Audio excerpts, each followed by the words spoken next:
TV 24 news ವಾಹಿನಿಗೆ ಸ್ವಾಗತ. ಬೆಳಗಾವಿಯಲ್ಲಿ ನಡೆಯುತ್ತಿರುವ ಚಳಿಗಾಲದ ಅಧಿವೇಶನ ಬರೀ ಕಾಟಾಚಾರದ ಚರ್ಚೆ, ಬರೀ ರಾಜಕೀಯ ಹಿತಾಸಕ್ತಿಗಳ ಬಗ್ಗೆ ಮಾತ್ರ ಚರ್ಚೆ ನಡೀತಾ ಇದೆ.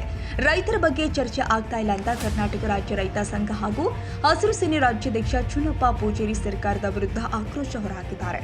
ಬೆಳಗಾವಿ ಜಿಲ್ಲೆ ಅಥಣಿ ಪಟ್ಟಣದಲ್ಲಿ ನಿನ್ನೆ ನಡೆದ ಬಸವೇಶ್ವರ ಏತ ನೀರಾವರಿ ವಿಳಂಬ ಕುರಿತು ಹೋರಾಟದಲ್ಲಿ ಭಾಗಿಯಾಗಿ ಮಾಧ್ಯಮಕ್ಕೆ ಪ್ರತಿಕ್ರಿಯಿಸಿದ ಅವರು, ಗಡಿ ರೈತರ ಕನಸಿನ ಯೋಜನೆಯಾದ ಬಸವೇಶ್ವರ ಏತ ನೀರಾವರಿ ವಿಳಂಬದ ಹಿಂದೆ ಹಲವು ಕಾಣದ ಕೈಗಳಿದೆ. ಸರ್ಕಾರದ ಹಣ ಲೂಟಿಯಾಗಿದೆ. ಬಹು ಜನರ ಬೇಡಿಕೆ ಈಡೇರಬೇಕು, ಇಲ್ಲದೇ ಇದ್ದಲ್ಲಿ ಉಗ್ರ ಹೋರಾಟದ ಎಚ್ಚರಿಕೆ ಕೊಟ್ಟಿದ್ದಾರೆ. ಇನ್ನು ಅಧಿವೇಶನದಲ್ಲಿ ರೈತರ ಬಗ್ಗೆ ಚರ್ಚೆ ಆಗಬೇಕು. ಕಾಲಹರಣ ಮಾಡುವುದನ್ನ ಬಿಟ್ಟು ರೈತರ ಬಗ್ಗೆ ಚರ್ಚೆ ಆಗಲಿ. ರಾಜ್ಯದಲ್ಲಿ ಕಬ್ಬು ಬೆಳೆಗಾರರು ಸಂಕಷ್ಟದಲ್ಲಿ ಇದ್ದಾರೆ. ಪ್ರತಿ ಟನ್ಗೆ 5,000 ಎಫ್ಆರ್ಪಿ ದರ ನಿಗದಿಯಾಗಬೇಕು.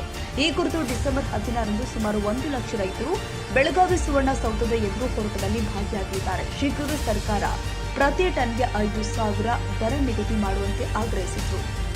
ನಮ್ಮ ಶಿವಯೋಗಿ ಸರ್ಕಲ್ದಲ್ಲಿ ಇವತ್ತು ಸುಮಾರು ನಮ್ದೆಲ್ಲ ನೂರಾರು ಸಂಖ್ಯೆ ಒಳಗೆ ಸಾವಿರಾರು ಸಂಖ್ಯೆ ಒಳಗೆ ರೈತರು ಸೇರಿ ಅದೇನು ಬಸವೇಶ್ವರ ಏತ ನೀರಾವರಿ ಈಗಾಗಲೇ ಒಂದು 70% ಆಗೈತಿ. ಇನ್ನು 30% ವರ್ಕ್ ಆಗ್ಬೇಕಾಗಿತ್ತು, ವಿಳಂಬ ಆಗೈತಿ.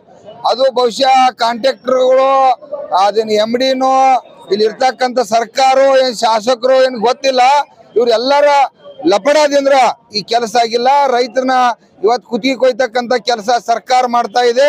ತಕ್ಷಣ ಇವತ್ತ ಅದನ್ನ ಈ ರಾಜ್ಯದ ಮುಖ್ಯಮಂತ್ರಿ ಮತ್ತು ರಾಜ್ಯದ ಉಪಮುಖ್ಯಮಂತ್ರಿ ನೀರಾವರಿ ಮಂತ್ರಿ DK ಶಿವಕುಮಾರ್ ಅವರ ಇದನ್ನ ಗಂಭೀರವಾಗಿ ಬಸವೇಶ್ವರ ಏತ ನೀರಾವರಿಯನ್ನ ತಕ್ಷಣ ಕೆಲಸವನ್ನ ಪೂರ್ಣಗೊಳಿಸ್ತಕ್ಕಂಥ ಕೆಲಸ ಮಾಡಲೇಬೇಕು. ಇಲ್ಲ ಅಂತಂದ್ರ ಇದೇ ಡಿಸೆಂಬರ್ 16ನೇ ತಾರೀಕ ಇವತ್ತ 50,000 ಲಕ್ಷಾಂತರ ಸಂಖ್ಯೆಯಲ್ಲಿ ನಾವೆಲ್ಲ ರೈತರು ಸೇರತ್ತು.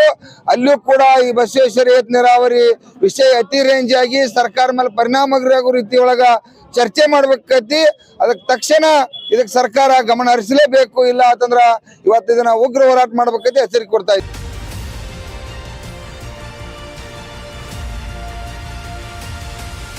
ಕನ್ನಡಿಗರ ಮೆಚ್ಚಿನ ನಿಮ್ಮ ಟಿವಿ 24 ಕನ್ನಡ ನ್ಯೂಸ್ ವಾಹಿನಿ ಇದೀಗ ಟಿವಿಯಲ್ಲಿ ಲಭ್ಯ.